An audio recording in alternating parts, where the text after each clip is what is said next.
영국의 반도체 설계업체 아엄은 미국 나스닥 시장에 상장한 지 이틀째로 상승세를 보이며 시가총액이 90조 원에 가까워졌습니다. 아엄 주식은 현재 66.4달러에 거래되며 전날 공모가 대비 24.69% 상승했습니다.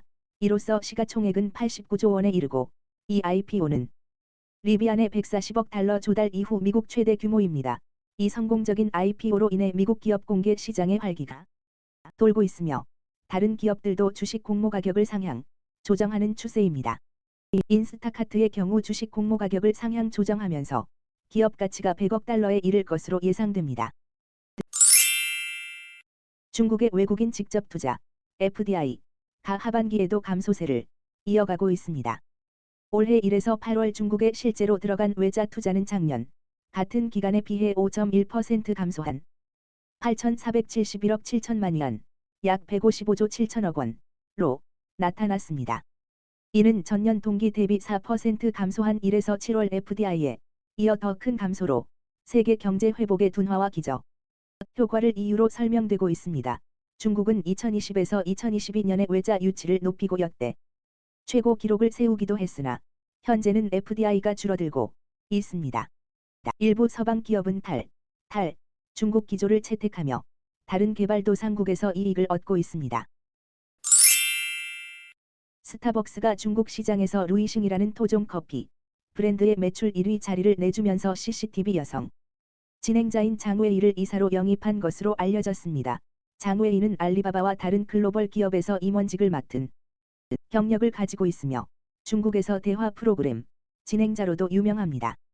루이싱은 스타벅스를 매출액에서 앞섰으며 중국인들이 토종 브랜드를 선호하는 경향이 루이싱의 성장에 영향을 미치고 있습니다.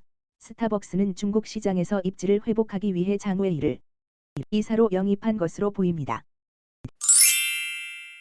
중국 부동산 개발업체들의 채무 불이행 우려가 다시 나타나고 있습니다. 위안양그룹 홀딩은 역외 채무 지급 중단을 공시하고 비구이 위안은 채권 만기 연장에 어려움을 겪고 있습니다. 이로 인해 중국 부동산 업계와 국유기업들의 경영난 우려가 커지고 있으며 주가는 급락하고 있습니다. 이러한 상황에서 중국 부동산 부채 문제가 금융기관들의 대출 심사에 영향을 미치고 있습니다. 중국의 인민은행 PBOC은 중기 정책 대출 만기가 도래하는 상황에서 유동성을 확대하기 위해 일부 금융기관에 대한 중기 유동성 지원 창구 MLF 대출에 동일한 금리로 롤오버 만기 연장 조치를 취했습니다. PBOC는 이로써 1,910억 위안 약 35조 원의 새로운 자금을 시장에 공급하게 되었습니다. 이 조치는 중국의 경기 부양을 위해 금리를 낮추기 어려운 상황에서 대안으로 유동성을 늘리는 노력으로 해석되며 중국의 경제 회복 모멘텀을 지원하는 조치로도 볼 수 있습니다. 위안화 가치 하락으로 인한 경제적 압력을 완화하고자 하는 중국 당국의 노력 중 하나입니다. 지난달 중국의 주택시장은 하락세를 보였습니다. 중국 국가통계국에 따르면 4대 일선 도시의 신축 주택 가격은 0.2% 하락하였고 이는 2달 연속 하락세입니다. 상하이는 약간 상승했지만 베이징, 광저우, 선전 등 다른 도시는 하락했습니다. 또한 70개 도시 중 8월 기존 주택 가격도 하락했으며 부동산 시장 불안 심리가 확산되었습니다. 중국 당국은 부동산 시장 안정을 위해 다양한 부양책을 발표하고 있으며 이로 인해 부동산 시장 회복 조짐이 나타나고 있습니다. 중국 증시에서 외국 투자자들이 자금을 빼가는 추세가 계속되고 있으며 중국 관영 매체가 이 현상을 비판하며 국내 투자자들에게 외국인 투자자를 맹목적으로 따르지 말라고 조언하였다. 경제일보는 외국 투자자들이 중국 증시에서 중요한 역할을 하지 않으며 그들의 투자 스타일이 다양하기 때문에 국내 투자 결정에 있어서만 고려해서는 안 된다고 강조했습니다. 또한 외국인 투자자들의 주식 보유 비중이 전체 시장에서 낮아서 주가에 직접적인 영향을 미치지 않는다고 언급했습니다. 현재까지 외국인 투자자들이 북한 투자 채널을 통해 보유한 중국 주식은 전체 시장의 3% 미만이라고 보도되었습니다. 중국의 인민은행이 국경절 연휴를 앞두고 대형은행에게 달러 매수를 미루도록 권고하고 외환거래 시장의 외환 포지션을 즉시 정리하지 말라고 요청하고 있습니다. 이는 국경절 연휴에 달러 수요가 증가하는 경향을 고려하여 환율 변동성을 줄이려는 조치로 보입니다. 미국과 중국 간 금리차 확대도 위안화에 영향을 미치고 있으며 위안/달러 환율은 상승하고 있습니다. 인민은행은 위안화 가치 하락을 막기 위해 시장 개입을 시도하고 있지만 경제 우려와 부동산 문제 등으로 인해 환율이 계속 하락할 가능성이 있습니다. 미국 자동차 노조 UAW가 포드, 스텔란티스, GM의 세 대 자동차 회사에서 동시 파업을 시작할 것이라고 발표했습니다. UAW 위원장은 이를 사상 처음으로 세 대 업체에서 동시 파업을 벌일 것이라고 설명했습니다. 파업은 포드 브론코 공장, 스텔란티스 지프차 공장, GM 픽업 트럭 공장을 대상으로 진행될 예정이며 파업은 임금 협상 결렬로 인해 시작되었습니다. UAW는 임금 인상과 전기차 생산 확대로 인한 일자리 감소에 대한 대책을 요구하고 있지만 자동차 회사들은 이를 비현실적 요구로 판단하고 있습니다. 일본과 캐나다가 전기자동차, EV, 공급망을 구축하기 위해 협력하기로 하였습니다.